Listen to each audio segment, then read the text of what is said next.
Hai baro, kumno pialong, menta kasing ang persyang hakasin beningkong kumno bensu Patlun formal.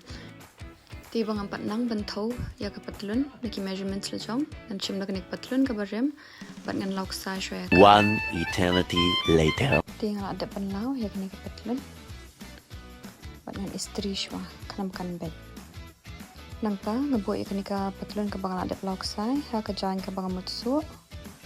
Bat namar baka ni Patlun ka kam ni kot kendian namar banga kwa bajrong nak takadaw wala kam penjrong ka length andang ala adep kani ka penta basidian asale kani ka panakamat ya kam dang kamat ro ma penjrong kum jo hi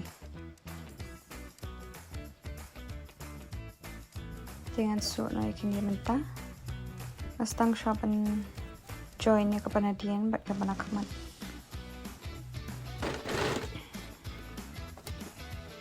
Anda ladap su kan long kami bat ngan sa istri kilain di pang ladap su nang tapat ngan sa kap yo singkai dak batri sune singkai nak Patlun ka barem bat ngan kap kami kani ka video kam da e ba nga hikai ye pi kumno bangan su na mariala dir ngam pat dadang ba mensu Patlun hendai nga shpun iya kani ka proses kumno ngale bat ngini pet ka long ne em hang ni ladap su yo singkai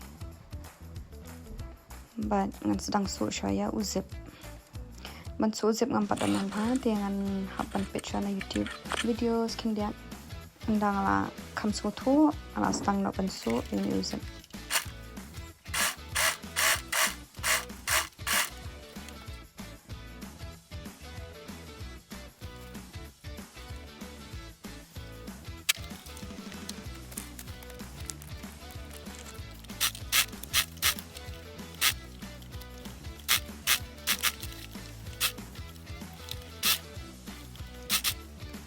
Tinantang join saya usingkai. Mentang join na usingkai bat ka Patlun.